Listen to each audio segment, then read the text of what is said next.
So hello guys, so for today's video guys is ititry natin yung ating Insta360 Go Ultra. So yan, low light, pinatay ko na yung ilaw. So tatry natin siya papunta ng trabaho. Pure video mode. So pag panggabi daw kailangan gamitin natin yung pure video mode. So kagandahan nito guys, no? Pwede nating makontrol via yung pad niya, yung camera. Switch off, switch off. So yan guys, medyo madilim na pero maganda pa rin yung nakikita natin.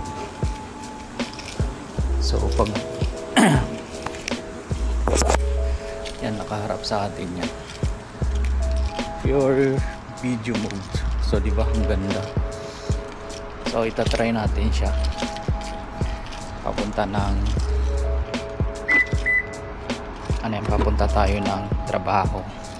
So gamit natin ang pure video mode at yung mga accessories na kasama sa pagbili natin. So nagamit ko na yung yung dito sa diptip, yung pendant, magnetic pendant. So ngayon, so ganyan pag nakadikit sa dibdib natin. So makikita natin yung harap natin na hindi natin hinahawakan yung camera. Okay. So ang gagawin natin is susuot natin to sa ulo, tapos magdadrive doon natin i-mount sa ulo. So dito sa ulo natin i-mount, magdidikit natin ganyan kasi magnetic din siya eh. So yan, makikita natin. Ayan, no? So yan yung kagandahan pag nagda-driving tayo, pwede natin siya ibaba. So gamit natin is ang setting natin is 4K 30 per seconds, tapos naka pure video tayo night. So ipapakita lang natin, no, kung gaano siya kaganda. So yan, pwede natin silipin ganyan, no? Kung ano yung gusto nating silipin. So alis na tayo, check natin kung ano yung magiging result nito. So mga siguro 10 minutes yung ating driving hanggang sa trabaho. So hanggang parking lang tayo pwede mag-video kasi bawal na doon sa loob. So nagustuhan ko talaga itong camera na to, no? Kasi ang daming accessories at easy to use siya. Kahit saan mo siya ilagay, lalo na yung kanyang magnetic pendant, pati yung mga kahit saan mo siya isabit ng mga metal surface. So makakapag-vlog ka talaga na ikaw lang mag-isa. Tulad nito, titingnan ka mga pindutan sa sasakyan, tapos yung doon sa harap makikita mo rin, no? Kung ano yung takbo ng ulo mo, yun na rin yung takbo ng camera. Parang talagang may nagbibideo sa'yo. So pagdadrive talaga, no, makakapag-drive tayo ng maayos kasi hindi naman natin hinahawakan yung camera. So guys, tapos na monitor natin siya dun sa pad niya. So pwede natin i-mount yung pad niya dito sa sasakyan, yung nakikita natin. Nakalagay lang siya sa passenger seat kay. Ayan guys, ano yung masasabi nyo dito sa video ko na to? Ito sa Insta360 Go Ultra, bagong release lang ni Insta. So umorder ako via website nila, so ang bilis lang dumating din via website nila.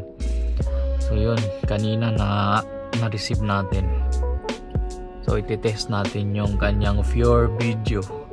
Pure video guys is yun yung ginagamit pang gabi, kasi sa mga low light siya magagamit.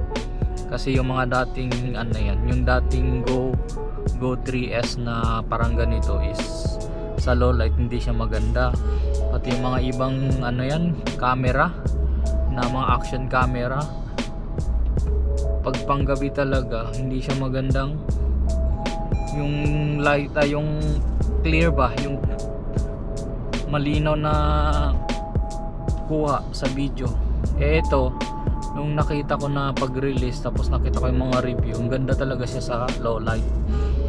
Kaya magagamit talaga pag paggabi kung gagala ka sa gabi, tulad nito. Ayan, kita natin yung 7-Eleven,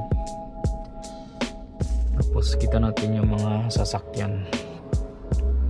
Kasi ito, kita natin to, kita dito sa camera, maghawak natin, dito yung kamay natin, hindi na natin kailangang hawakan yung camera, di ba? Ang galing, easy to use siya. Kaya dati gusto ko yung isang camera, yung Go 3S ba yun, Insta360 din siya, Go 3S naman siya, ito Go Ultra na siya. So hindi ko lang siya nagustuhan yung dati, yung old model, kasi kuan siya, may limit lang siya sa memory, hindi gaya nito na hanggang ewan ko yung ilang terabyte ang pwede nito, 1 terabyte or more than pa. So yun, pag halimbawa maubusan ka na ng memory, so kailangan mong tanggalin doon sa camera kasi naka built in na yung memory nun eh. Hindi siya, wala siyang external, external or internal tawag doon. So wala siyang memory na yung nasa labas na memory, yung pwede mong alis-alisin. Nasa buos na ano yan, yung mismong camera, doon na yung memory niya, hindi matatanggal. Kaya hindi ko siya pinili dati, kaya bumili ako dati ng Insta360 X4. So parang hindi ko naman din siya nagagamit yung X4 kasi yun nga, hindi rin siya medyo easy to use tulad nito, kasi isi-set up mo rin siya kung saan saan eh. Tapos ito, dikit mo lang sa dibdib mo, sa may magnetic pendant niya, magnetic pendant niya. Tapos ito yung sa ulo, yung mga accessories niya. So easy to use. Pwede pa rin, meron din siyang accessories na ididikit mo lang dito sa glass, no? Madali na lang siyang tanggalin, quick release yung mga tanggalan niya, kaya napakaganda. So andito tayo sa may Lawson, so naghihintay tayo ng turn natin para lumiko. Yan, nag-orange na, so turn na natin yan. So ganda rin sa pagdadriving tulad nito. Kung may mga gusto kang sabihin, ano yan, na about sa mga driving dito sa Japan, no? Pag gusto mo mag-tutorial, no? Na para kang gusto mo i-tutorial yung daan dito, no? Kung paano yung way dito sa Japan. So yan, dikit mo lang sa ulo mo, or di kaya sa dibdib, di kaya kung saan part ng sasakyan, pwede mo tanggalin ng problema. Ang ganda niya, pang daily vlog talaga siya ito. Tapos yung improvement pa niya, yung dati kasi yung sa microphone niya parang hindi siya masyado maganda. Ngayon in-upgrade nila, ang ganda ng microphone niya. Kahit hindi mo na kailangan yung ano yan, yung extra microphone para maganda yung kuha ng boses mo. Ito ang ganda na niya kasi may auto wind cancellation siya, halimbawa yung mahangin, tapos clear pa rin yung boses mo. Kaya napakaganda, nagustuhan ko talaga. Ewan ko na lang, baka may mag-upgrade pa sila. So for sure for me, ito na yung magiging camera ko kung saan man ako punta. Tapos maliit pa siya. Yan guys, malapit na tayo sa trabaho ko. So pang gabi pala ako ngayon. By next week, pang umaga na naman ako. Ayan guys, so tingnan nyo, oh. Yan, oh, yan yung monitor, nakikita. So kung saan man ako titingin, doon din siya, kasi nasa ulo ko eh. As pwede rin siyang tanggalin, no? Ipakuan sa mukha ko, yan. Yan, para kung naka headband. Kasi balik natin, ganyan, clip lang, galing, nakakamangha talaga siya. So ilagay natin yung pad doon para nakikita natin siya kung ano yung binibidyo natin. Kagandahan pa nito, idikit mo kung saan malayo sa iyo, mamomonitor mo kung ano yung ma-adjust mo kung hindi ka ba nakukuha doon sa camera. So pwede mo siyang i-adjust yung camera kasi nakikita mo siya, ayan, no? Ayan, kita dito, oh. So ewan ko ilang meters ang kaya nito pero kahit ma-disconnect siya, hindi na makita dito sa pad, nagre-record pa rin yung standalone camera niya. Itong maliit, standalone ang tawag eh. Nakikita pa rin siya, kaya maganda. Kahit namatay na siya sa pad, tuloy-tuloy pa rin yung recording niya. Yun ang kagandahan niya. Tapos pwede mo siya i-review. For example, kasi yung dating Go 3S, hindi mo siya pwedeng i-preview, yung titingnan mo yung kuha mo na hindi nakabalik yung camera dun sa pad. So ito, kahit hindi siya nakabalik, hindi siya nakadikit, pwede mo siyang tingnan kung maganda ba yung kuha mo. Tapos kung hindi maganda, edi balikan mo o i-delete mo, tapos kuha ka uli. Yun ang kagandahan niya, kahit malayo pa yung camera. O diba, galing. Dito ako na mga sa camera na to eh. Tapos maganda yung mga review, kaya pinalitan ko talaga yung export ko. Binenta ko na lang yung export kasi ayoko din na maraming gamit na isang mga camera.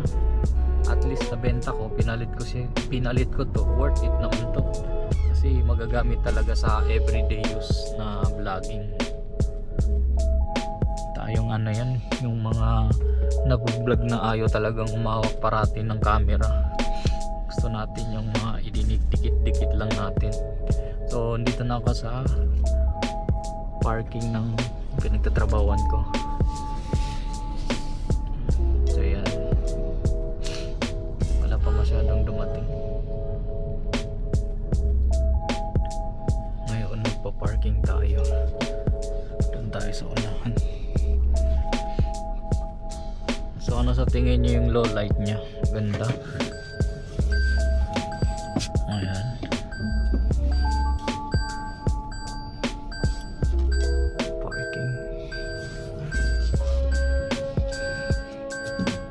Ito yung tinatawag na POV shot.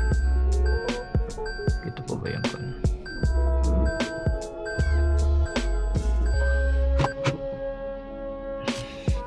So yan guys. Okay. Ngayon madilim na, tanggalin na natin dito. Balik na natin dito sa ating ulo. So yan kadilim pero nakikita pa rin ako. Tanggalin na rin natin to. So yan guys, so marami pa akong video na gagawin dito sa camera na to, so abang lang kayo. So thank you guys.